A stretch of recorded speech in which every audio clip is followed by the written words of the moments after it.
Fala rapaziada, sejam bem-vindos mais um vídeo do canal Alexandre Paiva. Estamos aqui, você nos viu ontem aí no canal Alexandre Paiva.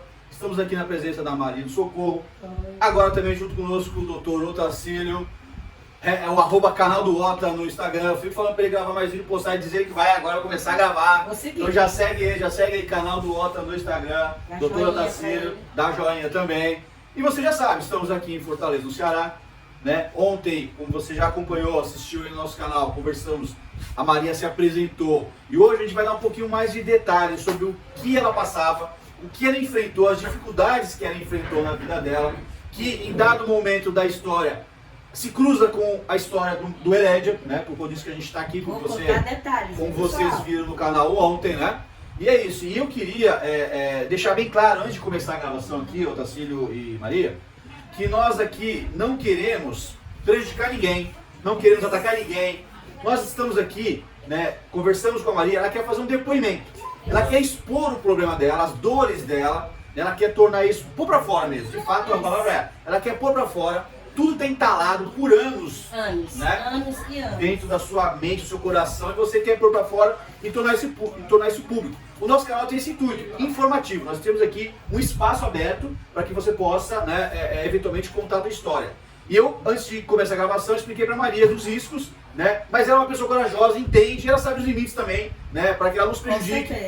Todo mundo sabe que hoje em dia... Não quero prejudicar ninguém. Exatamente. E nós sabemos que hoje em dia nós vivemos sob uma censura praticamente já. Estão tentando nos censurar aqui no canal. Então nós tomamos todos os cuidados jurídicos, inclusive, né? Vamos gravar com o advogado junto para não ter problema o negócio aqui, né? Vamos no limite ali da conversa, mas nós vamos pôr para fora e vamos expor aqui, né? Sem ódio, sem raiva de ninguém, mas mostrando o que de fato aconteceu na vida dessa senhora, que é muito importante. Isso. Maria, eu queria até passar para o Otacílio, ele vai hoje conduzir aqui muito bem, como sempre faz, o nosso vídeo, te fazendo algumas perguntas aí para que você exponha e coloque aí para as pessoas entenderem a tua história no nosso canal. Beleza, Otacílio? Manda bala aí, meu. Eu tô aqui agora como uma audiência, igual o pessoal do canal, tô aqui assistindo vocês dois aí. Manda bala. Inicialmente, eu quero agradecer a Alexandre Paiva, a Maria por estar aqui abrindo seu coração e pondo para fora fatos que aconteceram, que é a verdade. E nós estamos aqui na busca da defesa do Marco Antônio Herédia, mas também nos deparamos com um fato que essa senhora hoje, né, passou quando criança, desde criança. Então é importante que o Brasil também saiba do que aconteceu com essa senhora. Isso. Entendeu? E agradecer também, pai, e dizer a todos aí, ó, não esqueçam sempre compartilhar o canal do Alexandre Paiva das Ruas e também o canal do Ota. Vou começar a fazer os vídeos meus. Isso. Né? De novo, vamos compartilhar, gente. Quero aqui deixar aqui um desafio pra galera do canal. Dá nos comentários aí, ó. Paiva, queremos mais lives aí, faz mais lives com o Otacílio para vocês esclarecerem dúvidas dos seguidores do canal. Enche o saco aí que eu encho o saco deles. Se vocês pedirem, a gente começa a fazer umas lives juntos aí, para o Otacílio ajudar a esclarecer algumas dúvidas jurídicas aí para vocês também, beleza? Incomodem nos comentários aí.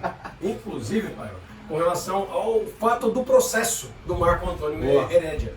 Porque nós temos o processo e temos muitas falhas ali. E aí, recentemente eu fui procurado por um promotor de justiça me questionando, e eu apontei para ele algumas coisas e com certeza logo teremos novidades que serão interessantes para todos e acho que é para a busca da verdade. Olha, eu vou dizer e repito, Otacílio, essa nossa viagem aqui para Fortaleza tem sido muito, muito proveitosa. Nós vamos com certeza sair daqui com muitos avanços no caso do Marco Antônio de Viveiros, né? Vamos lá, Maria do Socorro. Perdão. Você contou pro Alexandre ontem, né? Isso. Que você teria vivido na família da... Isso, convivi na casa, mais uma vez eu repito, dos meus 9 anos aos 19 anos. E, doutor Otacílio, eu tive a minha saída, vão me perguntar por que a minha saída. A minha saída, vocês vão saber por que da minha saída. Deixa eu contar a história, que vocês vão saber o motivo da saída. Então, aí você disse que conviveu nesse período. A partir de que momento você começou a conhecer o Marco Antônio e a convivência dele com já tinha as filhas ou não? Tinha a Viviane, né? A minha convivência com ele foi no ano de 76, 77, 78 a 79, quando eles chegaram de São Paulo, né? Que a filha mais velha, a Viviane, nasceu lá, né? Foi onde eu comecei a conviver com o seu Marcos, né? Certo. Como eu já disse anterior, uma pessoa super maravilhosa. Aí você esclareceu bem esse ponto lá, né, com o Alexandre. Agora, e você?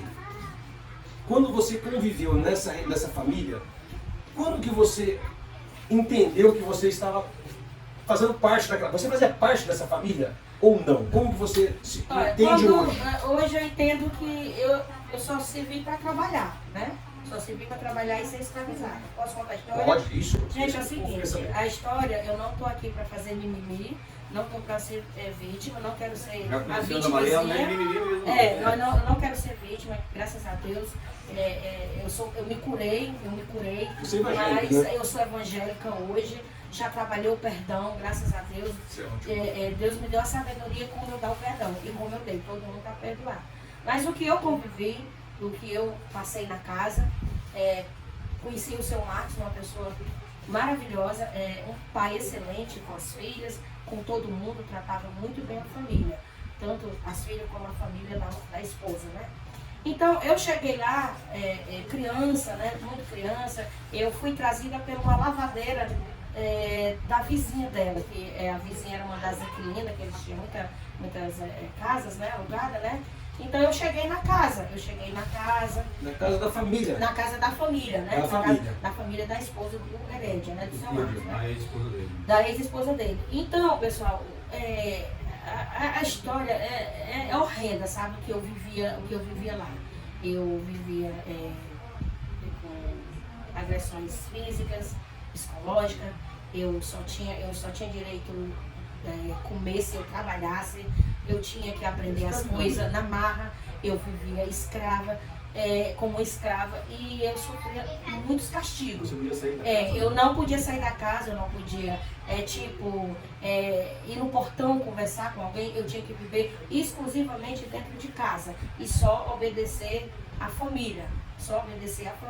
Mas na época que eu convivi com a família, eu convivi só com as duas últimas irmãs mais novas da senhora, lá da ex-esposa do seu Marcos Heredia, né? Aí que foi as mais novas, que era a mãe e as duas irmãs mais novas. Elas eram quantas na família toda? São cinco irmãs. Mas a das mais novas, uma das mais novas, e a mãe, que eu sofri muito. Apanhava, tinha que acordar de madrugada, 5 horas da manhã para poder trabalhar. Tinha direito ao café às 10 horas da manhã, comia restos de comida. Gente, eu não estou mentindo, certo? Minha história é verdadeira. Os castigos era posto milho no chão e as minhas mãos para cima e eu de joelho em cima dos milhos. Quando eu cometia alguma coisa, eu não sei o que eu cometia, porque criança só deseja brincar. Eu não estudei, quando vieram me colocar na escola foi com 14 anos, aprendi muito pouco, né? Então, Só para acrescentar um pouco, você falou que quando você não tinha documento de identidade, não né? tinha, eu não tinha documento. Quantos anos foi providenciado esse documento? Quando eu vim tirar meus documentos, eu tinha, quando eu saí de lá aos 19 anos, uns 20 anos de idade. E recentemente você sabe quando parece que a mãe dela foi até lá declarar a sua responsabilidade? Foi em 76. 74, 75, com 3 anos, ela foi mais um advogado, eu me lembro até o nome dele, doutor Nogueira. Inclusive, esse advogado era primo de uma inquilina dela que morava vizinho com ela. Aí foram no cartório, ela fez o registro e lá fez o documento como sendo a minha responsável. Então você tinha 12 anos de idade? Isso. Aí eu tinha 12 anos de idade. Mas eu lá dentro da casa, eu dormia presa no quarto, né? Só era posta para fora de manhã, pela madrugada, 5 horas, para poder trabalhar, né? Eu tinha muita fome, eu comia resto de comida, eu não tinha direito de sentar nas cadeiras que elas se sentavam, parece que eu tinha alguma doença contagiosa, não sei, né? Eu criança não me lembro, né? Mas eu não tinha, né? Porque eu tinha, como se diz, muita saúde, porque eu uma criança eu queria brincar. Então, Alexandre, doutor Otacílio, isso foi uma coisa que eu fui vivendo, eu fui passando, eu fui sofrendo preconceito, né, com discriminação racial. Eu era chamada de nega. Muitas vezes, uma delas me perguntava a mim o que eu queria ser. O que tu quer ser, nega? Tu só é empregada, tu não é nada. Tu não é nada da gente. Então, eu era excluída de tudo. Roupas, eu usava a pior chita, que a gente chama aqui no Ceará, é um tecido chita. Era o pior tecido que tinha aquele. Aí que fazia minhas roupas. E as roupas, eu só usava na vontade da mãe delas. Era a roupa que elas queriam, não era a roupa que eu queria. Sapatos, eu nunca coloquei um chinelo no meu pé, tipo um havaiano, um sapatinho que toda criança sonha e tudo. Na época era sapatinho, carinho de bebê, eu não tinha, eu desejava, eu sonhava. Não, era um tamanco de madeira, comprado desses mercados, tipo Mercado da Lapa, em São Paulo, que é aqui em Fortaleza, é o Mercado São Sebastião, que é bem próximo da casa onde eu fui criada. Você se recorda quando você começou a virar mocinha? Recordo. Aos 12 anos, gente, eu vou falar, aos 12 anos eu me tornei mocinha, foi a minha primeira menstruação, menstruei. Então, eu não usava mods, era pano. Ali eu passava o dia com pano, com roupas, roupinhas fininhas, roupinha de chita, certo? Eu não tinha direito a usar uma roupa que eu queria, era tipo, se eu tivesse menstruado eu tinha vergonha, né? Porque as roupas sujavam e eu não teria como trocar, só era pano. Então eu, como criança, eu tinha que lavar aquilo ali. Muitas vezes eu apanhava para me saber lavar. Eu tinha cabelo, eu só tinha direito de usar cabelo estilo corte de homem, cabelo que eu tinha quando o senhor da tua casa. Eu adorava cabelo grande. Hoje meu cabelo é grande, eu não, sabe, eu gosto, hoje eu uso do jeito que eu quero, mas eu não tinha direito. O cabelo era curto, na hora que o meu cabelo crescia, tacava uma tesoura e era para me aceitar. Eu lembro que eu chorava muito na hora de cortar o cabelo e apanhava. E outra coisa, shampoo, eu não usava shampoo, era sabonete, o pior sabonete que tinha. Gente, papel higiênico era o pior. Eu nunca soube o que foi um perfume, uma lavanda, uma colônia, assim, coisinha de mocinhas. Eu nunca soube um desodorante. Gente, a minha axila fedia. Eu tinha vergonha, mas era o que tinha pra hoje, né? Que hoje se diz. Então, era aquilo, era o que tinha pra hoje. Então, elas tinham um sítio aqui do lado da Grande Fortaleza, elas me levavam, né? Esse sítio, elas iam sair, chegavam lá, passavam o dia, elas iam almoçar num restaurante bem próximo ao sítio. Hoje em dia eu até me lembro do restaurante, não sei se eu posso falar o nome, viu? Frango Dourado, é o novo. Aí elas iam para esse Frango Dourado. Quando eu ficava trancada no quarto do sítio. Eu não tinha liberdade de ficar solta pelo sítio brincando. Eu ficava trancada no sítio. Aí, então, quando via a comida, era naquelas bandejinhas de papelão, aqueles pratos de papelão, dobrada, como se fosse para cachorro, ali com aquelas costelas do frango, com a farofa e resto de arroz, como a pessoa acaba de comer, raspa o prato, coloca dentro e vamos dar para o cachorro. Era o que eu vivia, era o que eu comia, era o que tinha para hoje. Outra coisa, as roupas muito fraquinhas, o tecido muito fraco, descosturável, eu não sabia, eu criança, né? Ela botava a linha na agulha e fazia eu costurar a roupa, eu não sabia. Então eu apanhava na mão. Eu apanhava na mão de pau, de tudo que tivesse eu apanhava, para me aprender a costurar. Então ali, se eu fizesse a costura no tecido e não fosse do jeito que ela queria, descosturava de novo e voltava. E era sua. Eu ficava muito com meus braços machucados, de beliscões, roxo. A minha cabeça doía muito, porque eu levava muito coque aqui no Ceará, né? A gente vai pra cabeça, a gente chama coque, certo? Então era muita peia que eu pegava. E me lembro também, eu acho que foi por conta dessas agressões, eu não sei se eu dei um ataque. Eu me lembro, eu recordo hoje que eu tomei Gardenal. Acho que foi um ataque. E você tem cicatrizes? Eu tenho cicatriz. Eu tenho uma cicatriz aqui no meu dedo, aqui na minha aliança, de uma xícara que eu quebrei na cozinha. Eu ficava... Aqui no Ceará tem madeiras, deixa um pedaço de madeira que a gente chama de cepo. Então eu, criança pequenininha, eu subia naquele cepo para lavar os pratos. E eu, inocente, né? Caiu a xícara. Então ela mandou juntar os cacos para botar na minha mão e bater na minha mão, que hoje eu tenho uma cicatriz aqui. Eu não sei se vocês veem. Eu tenho uma cicatriz nesse dedo aqui. E uma cicatriz, não sei se o senhor dá para ver a cicatriz. Dá para ver a cicatriz, dá cheiro, a cicatriz bem pequenininha. Pronto, ela mandou abrir a mão, a mãe mandou abrir a mão, colocar a xícara e bater com a palmatória, era um pedaço de pau, onde cortou, sangrou meu dedo. Era o castigo. Você vê a diferença, né? Eu tenho muitas cicatrizes, porque eu era um moleque, garoto bem elevado, né? Isso. Então as cicatrizes nossas eram de brincadeiras, né? Isso, na cicatriz e a sua era de violência. Violência. Aqui na minha perna, engraçado, né? Foi tudo lá de esquerda. Aqui na minha perna esquerda, eu tenho também uma veinha quebrada, que de uma surra que eu levei com aquelas correias de máquina cinja antiga, que era pedal, que as pessoas... Conheço, porque né? minha mãe era costureira. Pronto, eu não lembro por que foi que eu levei essa surra.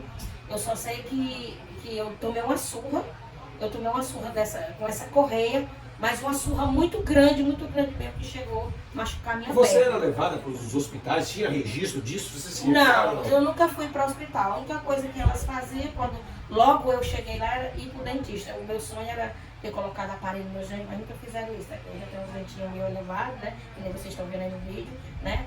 Mas, né? Tudo bem, né, pessoal? Deixa pra lá. Aí, idas de médico, eu tive muito pouco. Eu não tinha uma avaliação médica, eu não tinha nada. O meu direito só era trabalhar. E você costumava brincar? Tinha liberdade para brincar com outras crianças? Não, eu não tinha porque eu vivia em regime de escravidão. Eu não tinha direito, gente, não tinha direito. E Maria, é aterrorizante o que você está nos contando, é uma coisa triste. E você é uma criança, você praticamente é uma criança, adolescente, sofreu tudo isso. Eu tinha muitos sonhos. Comentou também, salvo engano, que teve um dia que você falou com alguma outra empregada. Falei. Desejo seu. Pronto, foi nesse dia também que eu levei uma surra muito grande, que eu fui dormir toda machucada. Muita surra. Era muita surra. Todo dia eu tinha que apanhar. Eu não sei, todo dia eu tinha que apanhar. Tinha uma criatura que era lavadeira de roupa, Maria, o nome dela. Aí ela, lá na parte da casa, a área, né, engomando, né, ela já estava engomando. Aí o seu Marcos, se eu não me engano, tinha passado por lá, num horário lá que eu não me lembro. E eu disse, Maria, eu queria tanto que o seu Marcos fosse meu pai. Aí essa lavadeira contou para elas. Aí eu apanhei, muito castigada. Eu fui dormir toda machucada. Deixa eu ver se eu entendi. Você comentou para uma lavadeira, uma senhora, que você gostaria muito que o Marco Herédia gostaria que ele fosse teu pai. Isso, que eu fosse meu pai. E aí você apanhou por conta disso? Apanhei por conta disso porque muitas vezes eu via o seu Marcos, eu não podia chegar muito perto dele, porque elas não deixavam. E eu via que ele era uma pessoa que eu queria pedir socorro. Mas ele, com as filhas, por que você quis? Eu só não entendi. Por que eles não Porque eu deixavam queria, deixar perto dele? não chegar. Eu queria por causa do tratamento que ele dava às filhas. E uma pessoa calma, uma pessoa que eu via que não era... Era uma figura paterna. Era uma figura paterna. E era uma pessoa que eu via que eu queria pedir socorro aí para me tirar lá de dentro. Eu queria pedir socorro. Você tinha muito medo. Tinha muito talvez medo. Por isso que elas não queriam que você chegasse perto dele. Isso, não queria. Muitas vezes ele questionava com o pai delas e por que elas faziam comigo, né, essas atrocidades, né? E por que elas não investiam em mim.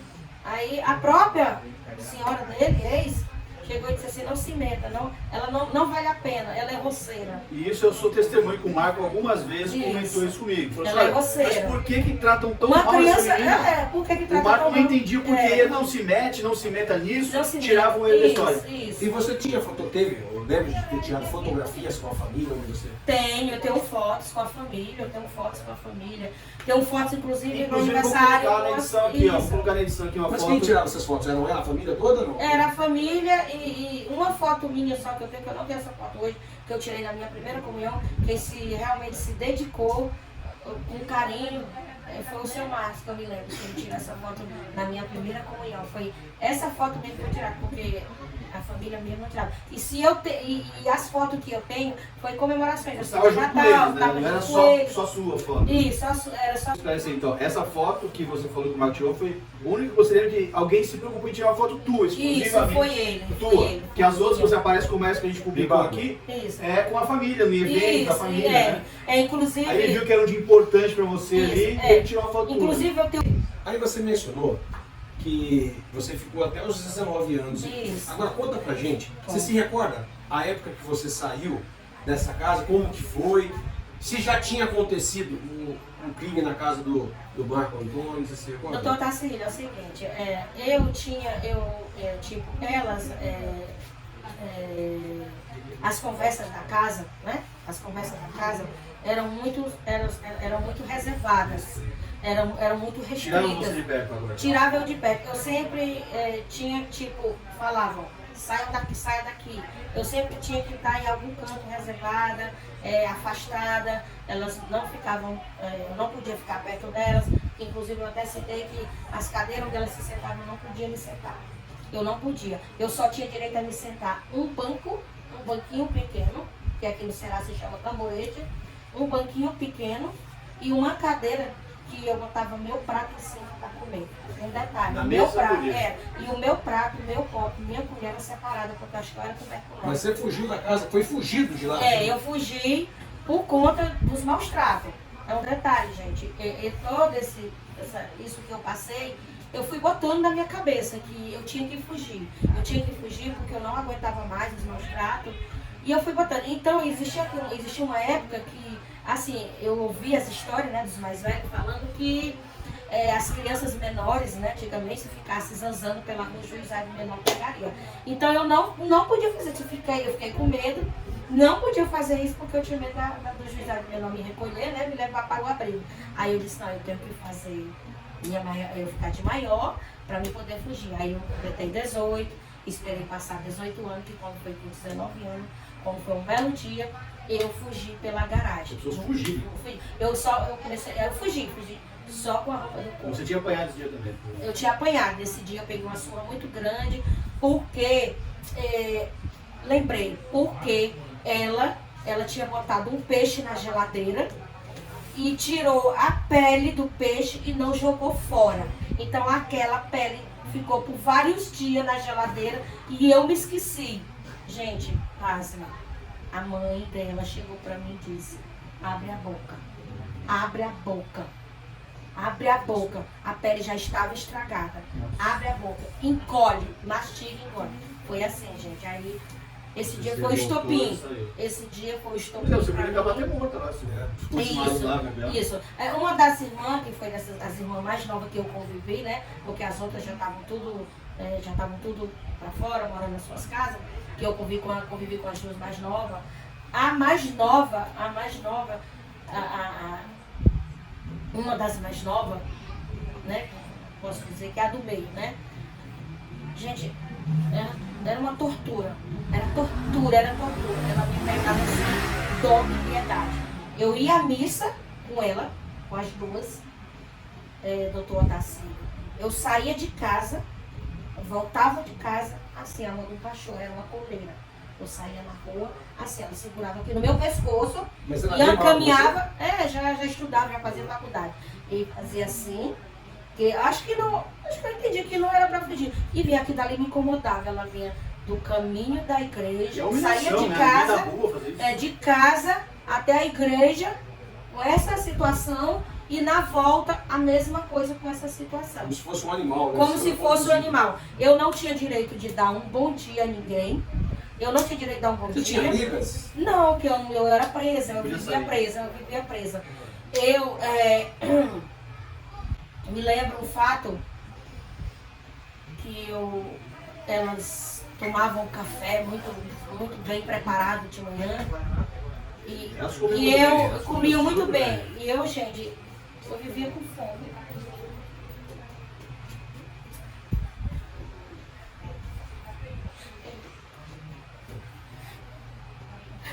Eu vivia com fome. Elas tomavam café com leite, eu desejava comer café com leite. Eu só desejava. Eu era louca, alucinada por mingau. Eu desejava todo dia tomar um copo de mingau. Aí quando foi um belo dia, eu mexi no leite. Mexi no leite. Aí a mãe me pegou, me sentou e fez eu comer uma lata de leite. Passei o dia doente, adoeci. Leite em pó. Adoeci porque eu tirei um mísero pouquinho de leite para tomar meu café. Eu só queria que eu não... Você engoliu uma lata. Fez eu engolir. Tortura. Isso é tortura. Aí, isso é crime de tortura. Eu fiz eu engolir uma lata de leite, né? E eu sentia muita fome, né? Porque eu trabalhava, muitos trabalhos, tinha escrito no papel. Hoje lava o banheiro, hoje você faz isso, hoje você faz isso. Se não desse para completar o dia, surra. Mas você não fez? Castigo. Eu tinha muito castigo. Eu ia pro quarto da mãe, quando eu ia ser castigada. A mãe dava na minha cara. Parecia que era pra humilhar, né? A minha cara ficava Maldade. A minha cara ficava toda machucada. O meu nariz inchado, meu nariz era inchado. Minhas orelhas eram todas doloridas, criavam ferida. Puxava minha orelha, eu vivia com dor de ouvido, eu não podia dizer. Os meus braços era tudo roxo. Aqueles beliscões do tortacilo que faziam buraco. Arrancava a pele fora. Né? Arrancava, né? Eu era toda marcada, né? E eu não tinha direito de falar com ninguém. Não tinha direito de falar com ninguém. E eu, uma coisa que eu sentia, era assim, esquisito, que a mãe, ela não tinha amor à mãe dela. A mãe vivia dentro de casa. A mãe dela vivia dentro de casa. Eu me lembro que criança, eu acho que eu não tinha nem feito ainda meus 11 anos. Eu era obrigada a fazer o mingau da mãe dela, mingau quente. Eu era obrigada a fazer. A vozinha tomava uma tigela de mingau, era tigela que a gente chamava na época. A mãe tinha pavor. A mãe, ela chamava a mãe dela de toióia. Aí disse, olha, você vai fazer o mingau da mãe. A mãe era desprezada no quarto lá atrás, fedia muito, porque não dava banho. A mãe levou uma queda, né? Aí passou a morar lá. Eu dividi esse quarto com a mãe dela, nos fundos do quintal. Eu dividi, então, ninguém dava bom dia para a senhorinha. Quando eu criança, eu que tinha que... Elas saíam, que dar as refeições dela, tinha que fazer um mingauzinho à noite, dormia com ela, dividia com a rede. E gente, o quarto o quarto fedia muito. O quarto fedia muito, porque a senhorinha não tomava banho, elas não davam banho. Não banhavam. Você estudava? Como é que foi? A escola eu fui, elas me botaram com 14 anos. Um período muito pouco, um período. Até um dia eu criança, já ficando na pré-adolescência, né, mocinha, né, e tudo. Aí, amiguinhas, né, eu deslumbrada, né, porque eu tava vendo gente, né, tinha que ir pra escola, era meu desejo, aquela vontade, né, a liberdade de noite, e à noite. Então você não sabia nem escrever direito? A mãe me passava algumas coisas, me ensinou a ler, entendeu? O básico, mas era com chinelo do lado, né, se eu errasse era palmatória, ela podia nas mãos, né. Aí, na escola mesmo, que você se lembra a partir dos 14 anos? A partir dos 14 anos. Aí quando foi um dia eu saí mais dessas amiguinhas, nós fomos passear, nós tipo gazeava, que a gente chama aqui gazeava, que todo estudante faz isso, né? Aí São Paulo é cabular. Cabular, né? Pronto, eu sei, cabular. Aí esse colégio, o colégio fica aqui até próximo da minha casa, então era colégio de freira, que era da prefeitura à noite, era da prefeitura. Aí eu, muito inocente, sem saber, imatura, né? E foi mais essas amiguinhas andar no parque de diversão. Aí quando eu vi que foi perto, próxima aula, terminar, a gente foi embora para casa. Mas só que eu não sabia que a irmã procurou ela, a irmã diretora, né, para dizer para ela que eu tinha ido, né. Aí, mais um episódio. Ela me tirou, eu levei uma surra. Foi retirada da escola? Fui retirada, ela me tirou por conta disso. E mais lá na frente, outra maldade. Depois de muitos anos foi que eu vim saber que foi isso. Ela me levou ao IPEC, que é o Instituto de Previdência aqui do Ceará. Ela me levou para mim, isso, justamente, para me fazer um exame para saber para constatar se eu era virgem, por causa dessa fugida à noite que eu dei. Tadinha de mim. Então eu sabia o que eu não sabia o que se tratava, né? Sofreu muitas agressões, muita violência, tanto física quanto psicológica. Isso. Eu queria, assim, uma dúvida que me apareceu aqui na cabeça. Alguma dessas agressões que você sofreu foi provocada por algum homem da família? Não. Só as mulheres da família? Só as mulheres, elas são muito agressivas. Interessante. São muito agressivas, são arrogantes, sabe? Gostam de humilhar, sabe? Não fui agredida por nenhum homem. Nenhum. Você saiu, nos 19 anos você fugiu. Você fugiu foi pra onde? Eu fui pra casa de uma amiguinha da escola. Eu fui, pedi socorro, eu me lembro que eu fugi uma tarde. E por que você não procurou a polícia depois? Eu não sabia, eu não tinha... Instrução? Eu não tinha instrução, eu não fui instruída pra nada. Só queria liberdade, só queria sair Eu só queria sair, fugir das surras, né? Você foi pra casa de uma amiga? Fui pra casa de uma amiga, aí era tão próximo que eu pedi ajuda a ela, aí tinha outra amiga, que inclusive o nome dela é Socorro, né, também, E que eu disse que ali não tava para mim ficar porque eu tinha medo, né? Que elas fossem me buscar. Próximo da casa da... Isso, próximo. Aí eu pedi, falei com outra amiga, eu fui para outro lugar para a minha amiga me acolher. Aí foi lá onde eu fui. E você recebeu alguma informação se elas te procuraram, foi atrás de você? Como é que foi isso? Não. Eu não soube e não procurava saber. As pessoas que... Você se recorda, né, quando você fugiu, você tinha noção se já tinha acontecido o crime lá na casa do Marco? Sim. Já tinha? Sim. Foi depois? Foi Depois, foi próximo? Foi próximo. Tanto que era eu não tinha muito acesso, porque as conversas eram muito reservadas. Era muito reservada, era muito restrita. Eu não falava muita coisa perto de mim, eu era afastada. A casa lá onde eles moraram, que aconteceu esse roubo, esses tiros, você conheceu essa casa? Conheci, fui, até a foto, tem foto que eu fui um aniversário, se eu não me engano, foi da Viviane, ou foi da Fabiola, ou foi da Cláudia. Fotos que você aparece. Uma das fotos que eu apareço, que eu tô lá falando da casa, que eu me lembro que a casa lá tinha um jardim de inverno e que eu gostava muito desse jardim de inverno. Você brincava com Eu as ficava filhas dele? encantada, brincava, eu adorava as crianças, mas não me deixava por muito tempo. Aí quando viu você brincando, Porque tirava era já. criança, me tirava, era criança, o meu destino era brincar, mas me tirava para mim trabalhar. Para mim trabalhar. Então eu quis, né, que a Maria contasse para vocês aqui no canal essa história, porque ela é cruel, ela é desprezível. A Maria sofreu diversos crimes. Isso é crime que você passou, Maria. Tanto de violência psicológica, Isso. Inclusive, Alexandre, racismo, abuso infantil, hoje eu tomo remédio. cárcere privado. Eu tomo remédio. Hoje eu adquiri ansiedade, síndrome do pânico. Eu tenho remédio, eu tomo remédio. Vira e mexe, a minha filha, o meu marido presencia minhas crises aqui dentro de casa. Você comentou que você chegou a trabalhar depois, que você saiu, que você foi morar eu fui procurar as casas para me apoiar, porque eu não tinha casa. Eu não tinha mãe, né? Minha mãe era viva, mas eu era órfã de mãe viva, né? E por intermédio do conhecimento das minhas amiguinhas ali da escola, foi que eu me lembro, doutor Tacílio, que o meu primeiro emprego foi na casa de um jogador aqui de Fortaleza, muito conhecido na época. Jogador de futebol? O jogador de futebol que era de Fortaleza, era o Lúcio Flávio. Eu convivi com a família, que inclusive a irmã dele estudou comigo nessa escola.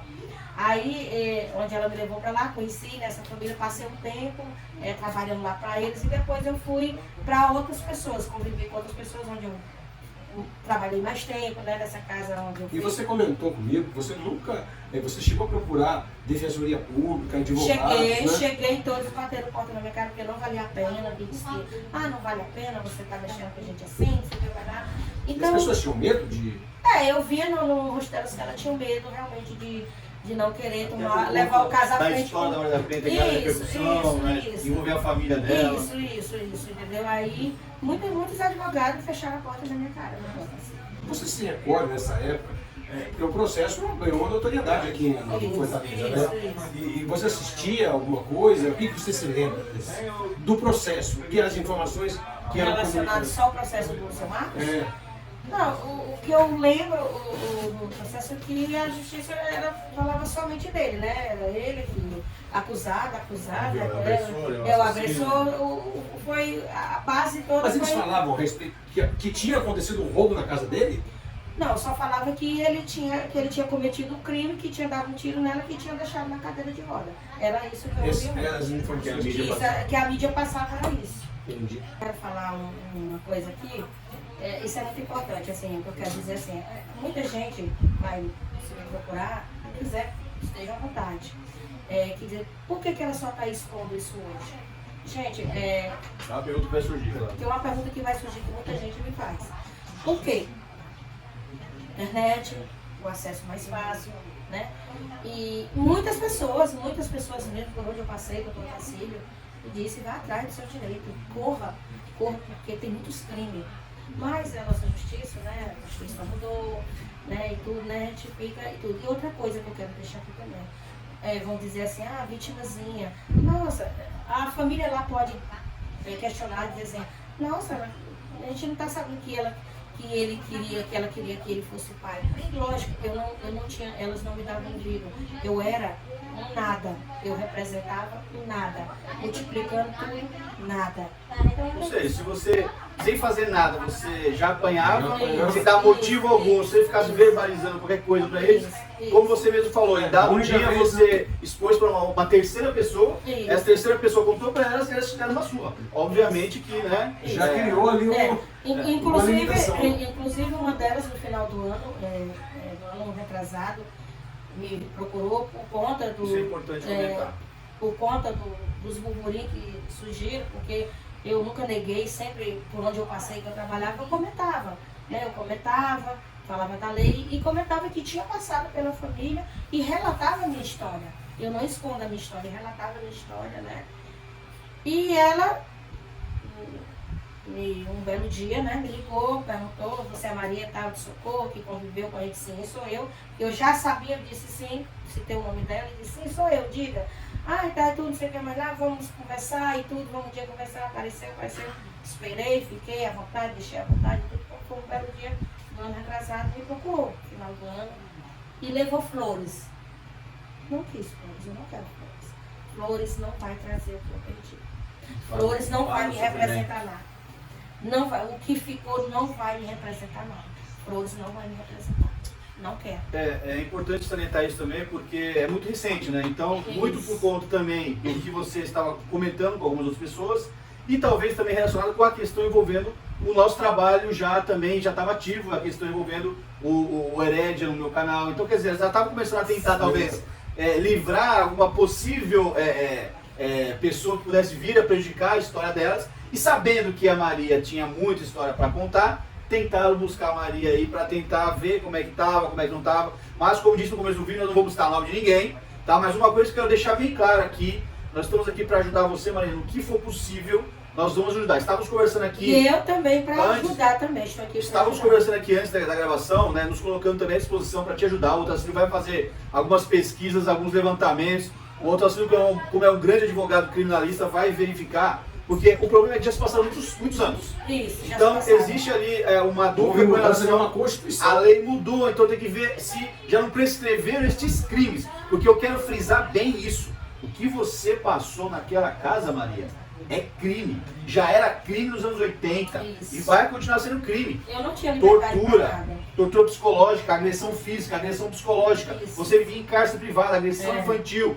Olha, é terrível. É assim, ó, é uma cantilena de crimes que foram cometidos por você por mulheres da família de uma pessoa que é tida como o mártir da defesa da proteção das mulheres. E uma mulher na casa delas, uma criança, mulher, apanhava feito um cachorro. Desculpa Por isso, a gente Alexandre, comparar, mas era exatamente o que você falou. Te davam comida como se fosse comida de cachorro. era resto de Te comida. batiam todos os dias, Era. praticamente, qualquer coisinha que você dava, motivo ou não, te batiam. Você demonstrou um interesse legítimo, até porque você não tinha uma presença paterna tua, Não, familiar. Você via o Marco como um grande pai, um homem carinhoso com Pra as me filhas. resgatar, me E você tirar via de lá. 3 crianças ali que tinham um bom pai. Poxa, eu queria que esse homem fosse meu pai, Pronto. que esse homem me salvasse dessa Isso, família tirasse. cruel. Olha, Maria, é triste o que você passou. Quando eu fiquei sabendo disso, a gente conversou também bastante no telefone. Eu fiquei indignado com muita coisa que você contou. Isso. E você é uma mulher forte, guerreira, a gente Isso. percebe isso, que você é uma mulher batalhadora, Isso. mas também tem o mesmo senso de justiça que nós temos. Eu quero justiça. É pra mim. justiça, o que é certo, o que é errado. Por que ela procurou justiça e depois eu não tenho o direito? Você tem todos os direitos e a gente vai trabalhar quero no que direito. for possível. E eu Se ela quero... sofreu violência física dentro da casa, como ela fala, eu vivi dentro da Você casa. viu Muita, alguma muita vez violência. violência do Marco com qualquer um ou Não, com a ex-esposa? não. Ele maltratava ela, as Não, filhas, nem com alguém da família, alguma mulher da família. Não, um tratamento excelente. Excelente. Você Não. comentava antes que ele é um cara super Mas, discreto, ele é Super filho. discreto, fino, Educado. A pergunta é minha elegante. besta, né? Mas, pô, se você queria ser filha dele, ele agredia as filhas É, alguma não tem vez? sentido, Não, exato. não, porque Mas- eu queria que um pai Isso é agressivo. contraria, tá sendo tudo que foi contado, inclusive no processo, que ele é um homem violento, agressivo, malévolo, cara maquiavélico. Isso contraria toda a narrativa que foi criada em torno da imagem do Marco. Alguém conviveu, que via, as pessoas todas, os elementos envolvidos no crime, de dentro da casa. que tinha as informações ali, ó, em loco. Você estava olhando, vendo, vivenciando tudo aquilo. E isso me dá mais certeza que nós estamos no caminho certo, Maria. Você como mais uma guerreira que vai se juntar conosco aí nessa luta pela verdade, pela justiça, né? O que, de novo aqui, o pessoal do canal também. Eu sei que tem muita gente aqui que nos acompanha que também sofre coisas, talvez não tão graves quanto a tua, mas tem muitos que também sofrem coisa grave também. Não tenho medo, e que estão, pessoal, exatamente, que estão sofrendo. Se espelhem na história dessa mulher. Ela sabe que o que cometeram com ela é errado, é crime. Foi grave e precisa ser retratado. Isso. A gente vai tentar fazer de tudo, com a ajuda de vocês, inclusive no canal, com a ajuda do Otacílio, um advogado excelente que tem nos ajudado, com a minha ajuda também, Maria, você sabe que você pode contar. A Maria também, até pra gente encaminhar o final aqui, o vídeo que já está bem extenso, a Maria também se colocou à disposição para caso a gente consiga, e eu acredito que nós vamos conseguir reabrir o processo e você testemunhar também a favor do Marco. Com certeza, eu vou sim, você Poxa, isso vai ser fantástico. Pai, uma coisa que é importante, e vocês perceberem, todos do canal, hoje nós temos um acesso que fez com que ela pudesse enxergar, entender e que o Marco estava há anos, ficou anos com medo da imprensa também, porque lá ele conta num dos livros dele que ele tentou ir à imprensa falar a verdade, a história dele. Ninguém nunca ouviu e deturparam a versão que ele narrou na entrevista e foi usado contra ele, então ele fugiu. Talvez ela também tivesse esse mesmo medo.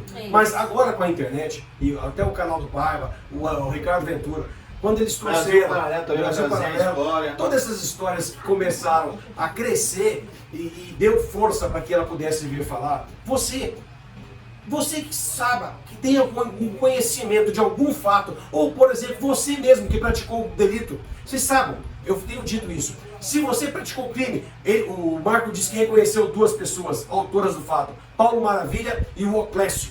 O Paulo Maravilha já está morto, salvo engano. Mas se algum parente do Paulo Maravilha ou do Oclésio, também não sei se está vivo ou está morto, se essas pessoas, se vocês souberem ou tiverem ouvido essa história dessas pessoas, vocês podem nos procurar, porque isso aí pode ser produzido uma prova nova em juízo para demonstrar que, irrefutavelmente, o crime aconteceu de roubo na residência. Houve um roubo na residência, pessoas invadiram a casa da família Herédia, atiraram tanto no Marco quanto atiraram na Maria da Penha.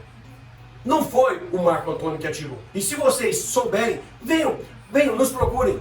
Até porque vamos trazer a verdade. E ninguém mais, até vocês, aquelas pessoas que praticaram o crime, hoje, se elas admitissem a verdade do que elas fizeram, hoje elas não podem mais ser penalizadas porque prescreveu esse crime na seara criminal. Isso é importantíssimo. Ninguém vai ser mais punido por causa disso, mas abrirão a possibilidade da comprovação da verdade, que é isso que nós estamos buscando aqui. É isso aí. E eu creio que a gente conseguiu explanar bem. Eu queria agradecer, Maria, pela tua coragem e também pela tua simpatia. Nos recebeu super bem aqui na tua casa. E, poxa, eu tenho a agradecer só a tua disposição em nos ajudar. E sabe que você tem aqui também amigos que estão aqui para te ajudar. No que nós pudermos fazer, o meu canal está aberto, tá? Se desenrolar, né, as situações for desenrolando, a gente vai. Eu volto aqui, a gente vai gravar, volto aqui para te gravar de novo. Testemunhos também que conheciam a Maria, que sabem também do que ela passava lá, nos ajude, que sabe como é que era o trato ali dentro da família, né? Então, porque muitas dessas informações nunca vieram nem para o processo da residência. Ou seja, de fato aconteciam violências dentro da família, mas não eram efetuadas pelo Marco, por homens da família. Era por mulheres da família, da senhora que leva o nome como estandarte da defesa da mulher no Brasil. Décadas, hein? Você está fazendo 40 anos. 40 anos dessa mentira. Gente, o vídeo de hoje é esse. Quero agradecer aqui mais uma vez ao Otacílio, tamo junto, meu irmão. O André também aqui, nossa grande parceira, esposa do Otacílio, que nos ajuda muito. Maria também, Maria, obrigado. Fica tranquila. Curte, comenta, compartilha, segue.